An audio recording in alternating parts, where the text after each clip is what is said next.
Hey mes dévots pixels, c'est Devonia sur YouTube, j'espère que vous allez bien les amis, on se retrouve aujourd'hui pour une nouvelle vidéo bonus et on part sur la New Box de novembre, allez c'est parti.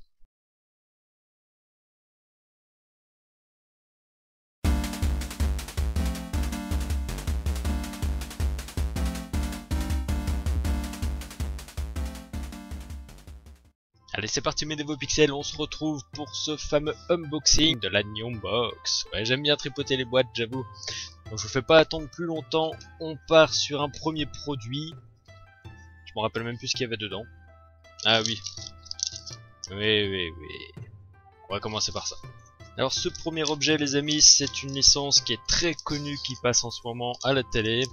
Donc je vous donne un bon indice, c'est un personnage rose qui transforme par gourmandise les gens soit en bonbons, soit en chocolat. Donc je pense que vous l'aviez deviné les amis, c'est Majin Buu en mini-figurine porte-clés. Ouais on va dire ça, mini-figurine porte-clés. On va l'ouvrir un tout petit coup. Donc voilà ce premier objet les amis, donc du Dragon Ball Kai. Alors le personnage est légèrement articulé au niveau de la tête, ça bouge hein. Je sais pas si vous voyez, les bras, les jambes. La qualité du produit plutôt pas mal. Du produit importé du Japon mais c'est du Made in China. Et c'est aussi du produit officiel. Donc Toys Animation, vous voyez la petite étiquette qui brille. Donc il faut savoir mes dévots pixels que ce personnage a différents visages, il y en a en tout 4 différents. Donc ça vous le verrez vous quand vous recevrez votre New Box de novembre 2017. Allez on va passer au produit suivant maintenant. Oh ça va être bon ça. Oh oui ça va être bon. Donc voilà le prochain produit que je ne vais pas vous faire deviner, c'est un kit pour riz au curry ou différentes saveurs, hein, ce qui nous permet de faire en fait des formes particulières à base de Pokémon. Donc là on a plus exactement le visage de Pikachu. On peut y faire des bouches, des yeux, des crônes à œil. Ça peut être pas mal, on va déballer tout ça. Puis je vous reprends juste après. Alors voilà les amis, la fameuse tête de Pikachu où vous y mettez votre riz, riz blanc ou différentes saveurs, hein, curry, paprika et autres et j'en passe, hein, des saveurs, il y en a pour tous les goûts en général. Donc on a ici une petite languette qui permet justement de retirer le riz une fois qu'il est dans l'assiette sans salir les doigts ou déformer la tête du Pikachu. Ça fait plaisir, c'est du costaud. Ouais c'est du costaud, ça fait plaisir. Donc ici on a les... Oh, je pense que ça s'appelle des emporte-pièces. Ou pas, je sais plus, n'hésitez pas à me le dire dans les commentaires. Là on va être sur les yeux, la bouche, et puis les yeux, la bouche, les joues. Voilà. Ça aussi c'est de bonne qualité, ça fait plaisir. Et donc là pour finir, ben, on va être sur tout ce qui est éclair, Pokéball, etc. Donc ensuite les amis, il faut savoir que tout l'intérieur de la boîte était emballé dans ce petit drap qui est plutôt mignon, qui est plutôt beau. Donc à l'effigie des momiji, donc les feuilles d'érable japonais, soit orange, soit rouge marron. Donc c'était plutôt bien emballé, ça fait plaisir. Donc à quoi ça va me servir pour l'instant on ne le sait pas, mais nous verrons bien par la suite. Donc qu'est-ce qu'on a eu d'autre aussi dedans? Donc c'est un beau petit bol à soupe miso. Donc miso tout simplement pour y mettre des gâteaux d'apéro. Ouais, je pense que moi ça sera plutôt ça, ouais, des bonnes cacahuètes épicées là-dedans. Ou d'autres choses, ouais tiens, des petits mochis devant la télé ou quoi que ce soit. Donc c'est un bol en plastique mais il est vraiment très bien réalisé. C'est un produit de bonne qualité. Encore une fois. C'est pas de la gnognotte. Allez c'est parti, on refarfouille un tout petit coup là-dedans. Alors juste une petite déception pour ça. Donc c'est une figurine Pokémon Moncolleguette.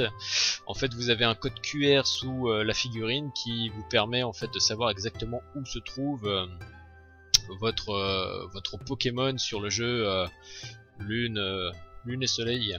Si je ne dis pas de bêtises, Soleil et Lune, ouais c'est bien ça. Donc c'est une figurine aléatoire hein, que vous avez à l'intérieur hein, et on peut avoir voilà ces Pokémon là hein, dont la mascotte la plus connue qui est Pikachu, Pichou et bah, les autres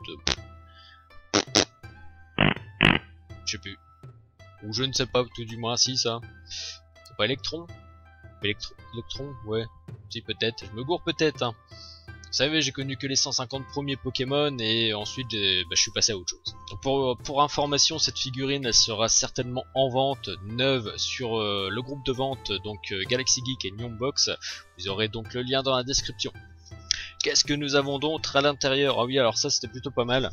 Donc ça je peux vous donner un indice. Ouais, je peux vous donner un indice. C'est un personnage chauve qui dégomme tout d'un seul coup de poing. Et ouais, c'est ça, c'est Saitama. One Punch Man. Alors je vais peut-être essayer de vous le montrer en plus grand. Alors voilà le fameux maillot. Donc le dessin aurait pu être... Ouais, il aurait pu être un tout petit peu plus grand parce qu'au final ça fait un tout petit peu tache sur le maillot. Mais ouais, le design est plutôt bien pensé quoi. Et puis bon, c'est du One Punch Man, c'est du Saitama, ça déchire tout. Donc ça fait plaisir, parce que d'ailleurs c'est une licence qu'on ne voit pas énormément dans la box, si je ne dis pas de bêtises. C'est vrai qu'on voit beaucoup, et ça se répète de plus en plus, donc une box. Petit conseil, petite demande, ne mettez pas tout le temps les mêmes produits, les mêmes licences dedans, puisqu'on finirait par se lasser, et ça serait pas forcément bien. Alors qu'est-ce que nous avons d'autre là-dedans? Ah oui ça, miam miam. Donc ça ce sont des petits gâteaux fourrés à la pâte de haricots rouges sucrés, donc en forme de feuilles de momiji, donc d'érable japonais. Donc ça, tout ce qui est à base de pâte de haricots rouges en général, c'est plutôt bon. Après ça dépend des goûts, hein. Ça c'est mon avis, mon goût personnel. Moi j'aime bien, perso j'aime bien, mais là pour le coup vous aurez quand même une petite note au cas où, on ne sait jamais, hein, qui va s'afficher en bas dans le coin de l'écran. Donc une note sur 10 et vous verrez si vraiment c'était bon ou pas quoi. Parce que la dernière fois le Yumeibo que j'ai reçu, saveur soupe, ou un truc comme ça, on n'a pas trop kiffé. Non, c'était pourtant on aime ça les Yumeibo, mais là non, on n'avait pas trop kiffé. Donc ensuite il nous reste deux petites choses. Bah ça je vais pouvoir vous le faire deviner aussi. Ouais, ça je vais pouvoir vous le faire deviner sans problème. Bah ça c'est une licence que nous avons eue dans la précédente box, encore une fois.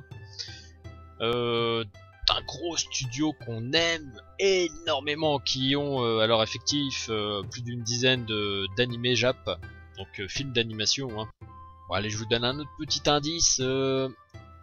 Beaucoup d'entre nous, beaucoup d'entre vous surtout, aimeraient lui faire un gros câlin. C'est une grosse peluche. Alors, vous l'avez peut-être deviné, c'est de l'univers Totoro, donc c'est un puzzle en 3D. Donc c'est une mini-figurine tout simplement à monter soi-même en kit. Donc ça fait plaisir. Donc il y en a une qui est plutôt ravie, c'est Aria, parce qu'elle adore les puzzles, et puis là un puzzle 3D et de Totoro, c'est rare. C'est rare mais ça fait plaisir. Mais bon, c'est encore du Totoro dans la box. Moi je crache pas dessus, personnellement, mais c'est vrai que d'autres licences, il y en a tellement plein des licences. Ne serait-ce qu'un tout petit peu, je sais pas, de Full Metal Alchemist Brotherhood, tiens dedans, ça ferait extrêmement plaisir, parce que bon bah du coup on a eu un peu de Saitama, parce qu'il y a eu pas mal de demandes apparemment, hein. Je pense que les messages privés ils en reçoivent énormément. Ça moi-même je me permets des fois de leur envoyer certains messages en leur faisant des toutes petites suggestions, parce que c'est vrai qu'on retrouve souvent en ce moment les mêmes licences. Pokémon, Totoro, même si là c'est de la figurine. La dernière fois c'était donc un petit bloc-notes, la fois d'avant c'était un bento, la fois d'encore avant c'était des gobelets. C'est sûr ça vend, mais il y a tellement d'autres licences qui mériteraient d'être dans la Neonbox, ça ferait plaisir. Et donc le dernier produit de la Neonbox, bon, bah, je peux pas trop vous le faire deviner de toute façon, puis c'est ultra fragile. Faut pas sortir de la boîte. Donc ça fait plaisir parce que c'est une décoration japonaise traditionnelle. C'est une petite kokeshi. Donc une petite poupée qu'on trouve généralement en bois, qui là a été fait en porcelaine. Et rien que pour nous, ils y ont ajouté un tout petit décor. Donc c'est un fond. Oups, je le mets à l'envers. C'est un fond donc d'une chambre japonaise avec une vue sur les momiji, donc les érables japonais. Du coup, bah, quand tu le mets dans ta petite vitrine, la kokeshi elle sera mieux là. Ouais. Ah voilà, ça donne ça. Ça c'est la classe. C'est vraiment la classe. Quand je vais recevoir la vitrine, oulala, ça va être chouette tout ça. Donc voilà pour le moment pour ce petit unboxing de la Neom Box les amis. Donc encore une fois je rappelle que la caméra pour l'instant est pas top. On a commencé à investir moi et Aria pour qu'il y ait une meilleure qualité visuelle, qu'il y ait surtout aussi des focus. Ça ne devrait pas tarder à arriver, mais je pense que de toute façon il y aura certainement encore 1 à 2 box avec ce type de qualité là. Mais je vous promets les amis que ça arrive très prochainement, une meilleure qualité. Et voilà mes Devo Pixels, cette petite ouverture de la Neom Box de novembre 2017 est maintenant terminée. J'espère que ça vous a plu. Merci de me suivre en tout cas, merci de m'avoir regardé et à la prochaine. Ciao ciao.